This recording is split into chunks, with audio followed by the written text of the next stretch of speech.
শীতকাল যেহেতু চুলের সমস্যা প্রত্যেক মানুষেরই রয়েছে, ছোট থেকে বড় সবারই কিন্তু চুলের সমস্যা। তো এই চুলের সমস্যা সমাধানের জন্য আমি কয়েকটা কথা তোমাদের সঙ্গে শেয়ার করব। তো চলো সেটাই শেয়ার করব। আর যে সকল বন্ধুরা ভিডিওর সঙ্গে জুড়ে আছো প্লিজ একটি লাইক করে দিও। আর নতুন কোনো বন্ধু যদি আমার ভিডিওটা দেখে থাকো তো অবশ্যই আমার চ্যানেলকে সাবস্ক্রাইব করে দিয়ে পাশে থাকার অনুরোধ রইল। আর যে সকল বন্ধুরা এই কাজটা করে রেখেছো তাদের জানাই অসংখ্য অসংখ্য ধন্যবাদ। বাজার থেকে তো আমরা কত কিছু কিনে নিয়ে আসি, আর নিয়ে আসার পরে আমরা সেটা চুলে ব্যবহার করি, তারপরেও দেখি যে চুল পড়া বন্ধ হচ্ছে না। তো আমি ঘরোয়া টোটকা বলে দিচ্ছি, অবশ্যই তোমরা করে দেখবে। তো অবশ্যই তোমাদের চুল পড়া বন্ধ হবে। আর এই সব টোটকাগুলো বন্ধুরা অবশ্যই একদিনে কিন্তু ফলাফল পাওয়া যায় না, বেশ কয়েকদিন লাগে। কিন্তু যদি তোমরা ধৈর্য ধরে এই টোটকাগুলো ঘরে করতে পারো তাহলে কিন্তু তোমরা এই সমস্যার থেকে সমাধান পেতে পারো। চলো জেনে নেওয়া যাক আজকে কি করতে হবে বা কি দিয়ে আমাদের চুলের সমস্যাটা মেটাতে হবে। প্রথমেই বলবো আমলকি। আমলকি আমাদের চুলের জন্য অনেক একটা উপকারী।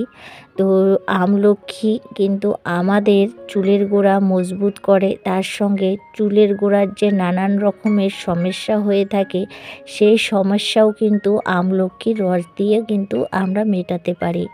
আমলকিতে থাকা ভিটামিন সি ও অ্যান্টিঅক্সিডেন্ট আমাদের চুলের গোড়া শক্ত করে, তার সঙ্গে অকালে চুল পাকা সেটাও কিন্তু রোধ করে, চুলের উজ্জ্বলতা বাড়ায়, সঙ্গে চুল ঘন এবং কালো রাখার জন্য আমলকি আমাদের খুবই একটা উপকারী জিনিস।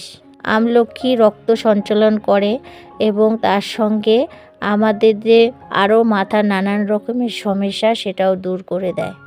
আর এইদিকে বলবো কারি পাতা। কারি পাতা আমাদের চুলের যত্ন রাখার জন্য কিন্তু কারি পাতা একটা অনেক উপকারী পাতা। তো সেটা কিন্তু আমাদের চুলের গোড়াও মজবুত করে এবং তার সঙ্গে চুলকে ঘন এবং সুন্দর রাখে, তার সঙ্গে চুলের যে অরিজিনাল রং সেটা কিন্তু বজায় রাখে। অকালে চুল পেকে যাওয়া এবং মুঠো ভর্তি চুল পড়ে যাওয়া সেটাও কিন্তু রোধ করে থাকে। যেহেতু শীতকাল আমাদের চুল কিন্তু রুস্কো খুস্কো হয়ে যায়, আর এই রুস্কো খুস্কো চুলকে সিল্কি এবং শাইনি করার জন্য কিন্তু কারি পাতা অনেকটা উপকারী। কারি পাতা আর আমলকি তো কিভাবে ব্যবহার করবে আমি বলে দিচ্ছি। একটা আমলকির রস বের করে নিবে, তার সঙ্গে কারি পাতার কিছুটা রস বের করে নিবে, আর এই দুইটা মিশ্রণ একসঙ্গে করে নিয়ে 1 চামচ থেকে 2 চামচ অবধি জল মিশিয়ে তোমরা মাথার গোড়ায় লাগিয়ে নিবে। সেটাকে আস্তে আস্তে করে লাগিয়ে নিবে, আর সেটা লাগানোর পরে প্রায় আধা ঘন্টা ধরে তোমরা রাখবে। তো এই যে রাখার পরে তারপরে কিন্তু তোমরা চুলটাকে শ্যাম্পু দিয়ে ধুয়ে নিবে আধা ঘন্টা পরে।